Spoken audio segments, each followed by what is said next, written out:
हैं। तो यहाँ पर फिर से हम क्वेश्चन को पढ़ेंगे और देखेंगे क्या क्या हमारा दे रहा है। यहाँ पे देखिए कोई व्यक्ति है जो कि 5,000 रुपये किसी बैंक में 3 वर्ष के लिए क्या करता है, जमा करता है और उसी राशि यानी कि 5,000 रुपये राशि पर ही 10% दर से वार्षिक ब्याज और मिश्रधन करा है कि निकालने के लिए बोला है कि ज्ञात कीजिए। तो सबसे पहले हमने क्या होता है कि यहाँ पर जो राशि जमा करते हैं या उधार लेते हैं या किसी को देते हैं तो वह हमारा क्या हो जाता है, मूलधन हो जाता है। तो मूलधन हो गया हमारा कितना हो गया, 5,000 रुपये। उसके बाद आप 3 वर्ष के लिए जमा करिए यानी कि टाइम हो गया 3 वर्ष। उसके बाद कह रहा है कि कितना प्रतिशत दर है, तो यानी दर जो है कि R इक्वल टू हो गया आपका 10% हो गया। प्रति वर्ष लिख सकते हैं, प्रति वर्ष। तो आप जो है कि इसमें कह रहा है कि आपको निकालना है साधारण ब्याज सिंपल इंटरेस्ट और अमाउंट निकालना। तो जैसे कि हमने आपको बताया था कि हमारा simple interest equal to formula होता है P into R into T by 100। तो यहाँ पर आप देखेंगे P का वैल्यू 5,000 है और समय कितना है, 3 वर्ष है, तो 3 वर्ष देंगे गुने R है, R का वैल्यू 10 है तो 10 बाई क्या कर सकते हैं 100। अब ये 2 जीरो से 2 जीरो कैंसिल, तब इस टोटल का आप गुना करेंगे तो यह हो गया 5 से 15 10 यानी 1,500 रुपये आपको जो रहा है किया सिंपल इंटरेस्ट जो रहा है आपका 1,500 रुपये हो रहा है।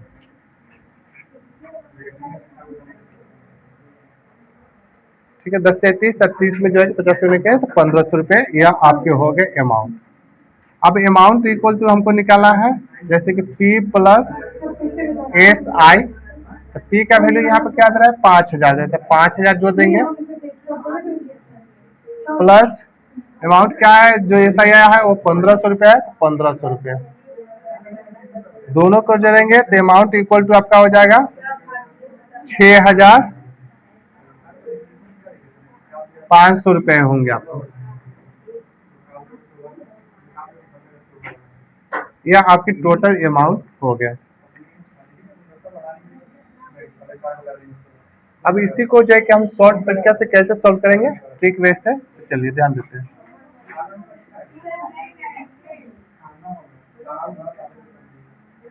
तो हमने क्या बताया है कि ट्रिक से सॉल्व करने के लिए P को जो है कि आप जो है कि 100% आप ले सकते हैं।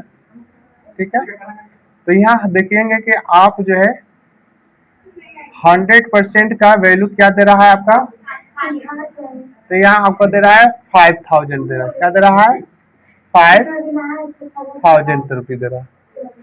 ठीक है, तो हमें क्या निकालना है जैसे कि SI निकालना है, तो SI इक्वल टू हमने क्या होता है R इंटू T का परसेंट है। तो R और T, तो R का वैल्यू हमारा क्या है 10 है और T का वैल्यू क्या है 3 है, तो दोनों को मल्टीप्लाई करके 10 दिया क्या हो जाएगा 30 हो गया। तो 30% का वैल्यू हमारे क्या चाहिए, तो आप देखेंगे यहाँ पर 30% का जो 100% वैल्यू का कितना है 5,000 है, तो यह इसका कितना गुना है, तो इसका आप कहेंगे कि 50 गुना है, तो 3 का 50 गुना कितना हो जाएगा 1,500 हो जाएगा, क्या जाएगा 1,500 रुपये। समझ रहे हैं, यह 30 का कितना गुना है, तो यह जो है कि देखेंगे 30 का यह 50 गुना है, तो इसमें भी हम 30 में जो है कि 50 से गुना कर देंगे तो यह हमारा हो गया, यानी आपका जो है कि साधारण ब्याज क्या होगा 1,500 रुपये हो गए। अब उसके बाद में जैसे कि अमाउंट चाहिए, तो अमाउंट जो होता है कि ऑलरेडी आपको बताया गया क्या होता है P प्लस RT बोल सकते, क्या बोलते हैं RT परसेंटेज। और देखिए P का वैल्यू जो है कि हमने क्या बताया कि 100% माने हैं और RT का परसेंट क्या है 30 है, तो दोनों 100 का प्लस दे देंगे तो क्या जाएगा 130%।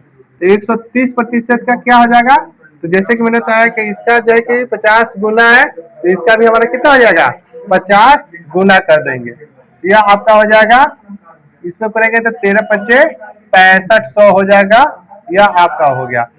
सो आपका आंसर हो जाएगा SI इक्वल टू 1,500 रुपये और अमाउंट इक्वल टू हो जाएगा आपका 6500 रुपये। तो यह आपका जो है कि ट्रिक्स है, जो कि ये काफी इंपॉर्टेंट है, इसको शॉर्ट तरीके से सॉल्व करना है। स्टार्टिंग में कुछ प्रॉब्लम आएंगे, लेकिन जैसे जैसे आप प्रैक्टिस करेंगे धीरे से तो बहुत आसान आपको लगेगा। इसके तुलना में यह आपको ज्यादा समय में आएगा। जस्ट इसके 2 लाइन में ही आपको सॉल्व कर सकते हैं। इसमें बहुत सारा देखेंगे स्टेप आपको फॉलो करना होगा। ठीक है, ओके।